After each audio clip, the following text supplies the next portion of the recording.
En la época de la octava generación de consolas, donde reinaba la Wii U, la PlayStation 4 y la Xbox One, otra vertiente en paralelo estaba a la vista y eran las consolas portátiles, en específico la Nintendo 3DS y la PlayStation Vita. Esta última siendo sucesora de la PlayStation Portable o PSP como comúnmente la conocimos. ¿La expectativa de que la PlayStation Vita iba a romper el mercado? Sí, por supuesto. Solo imagínate, su antecesora, la PSP, se situó como una de las consolas portátiles más vendidas de la época. Hasta el día de su descontinuación llegó a vender más de 29 millones de unidades a finales del 2007. Y entonces, ¿qué pasó? ¿Por qué la PS Vita no tuvo el mismo éxito que la PSP? ¿Fue acaso que no mejoró como su antecesora en muchos aspectos? Hoy nos sumergiremos en el drama del PS Vita, esa joya que prometía ser la reina de las consolas portátiles, pero que bueno, las cosas no salieron tan bien. Antes que el PlayStation Vita llegara a nuestras vidas, Sony ya había intentado conquistar el mundo de las portátiles. Y ojo aquí, si bien fue con la PSP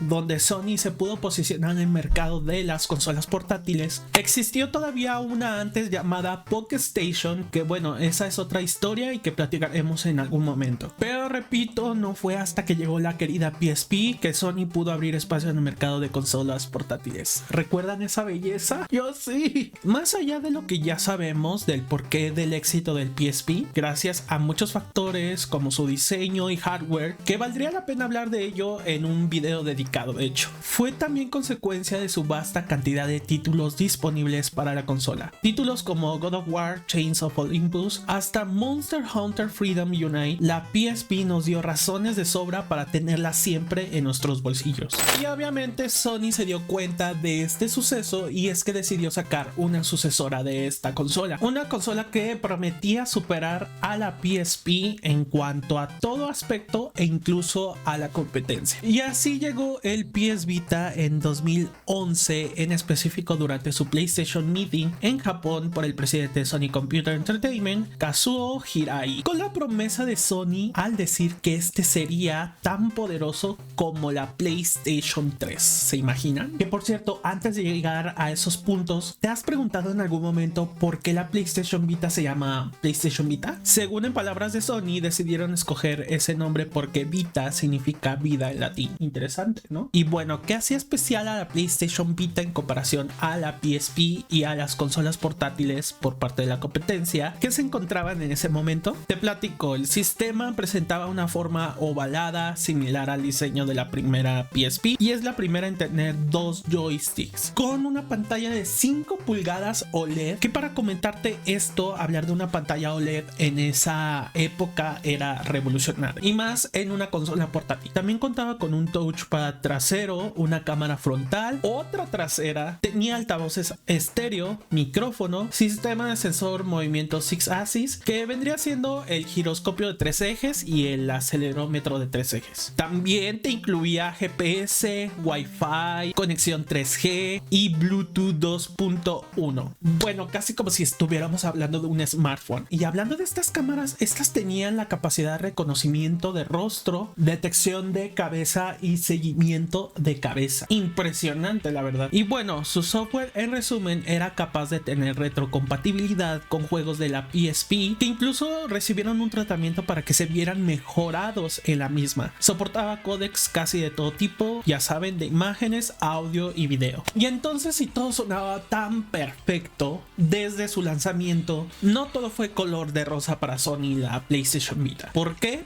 Hay varios factores y las más puntuales te las voy a comentar aquí. De hecho son 3 en específico las que tengo en mente. Uno de ellos fue la batalla que tenía directamente contra el dominio de los smartphones. En ese momento los smartphones ya estaban en pleno auge y Sony subestimó su impacto en el mercado de los juegos móviles. Para el 2011, que estamos hablando en el lanzamiento de la PSP Vita, estaban más que puestos Apple con su iPhone 4S y Samsung con el Galaxy Note, que a través de sus tiendas digitales ofrecían un catálogo de juegos que poco a poco llegaban a compararse al de las consolas portátiles, teniendo títulos como FIFA 12, Minecraft Pocket Edition, Terraria, hasta un Grand Theft Auto 3 en su 10º aniversario. Y lo mejor de todo es que a precios bastante accesibles para todo el público, lo que me lleva al segundo punto del porqué el fracaso del PlayStation Vita. 2. Su precio y su marketing alrededor de esto. Sony no pudo transmitir el mensaje correcto, lanzando el PlayStation Vita a un precio que más bien parecía una broma cruel. Claro, la gente pensó dos veces antes de vaciar sus billeteras adquiriendo una PlayStation Vita, ¿sabes? Muy elevado para los estándares de la época. Los precios altos provocaron ventas muy lentas. Según los informes financieros de Sony, PlayStation Vita vendió tan solo 1.4 millones de unidades en el periodo de 3 meses que finalizó en junio del 2012. Y en el periodo correspondiente al año anterior, la vieja pero más barata, la PSP, había vendido 1.8 millones de unidades. O sea, sí había una diferencia bastante clara. Por otro lado, en febrero del 2013, debido a las bajas ventas de la consola, Sony anunció una rebaja para la misma a 19.980 yenes, o sea, cerca de $215 en Japón.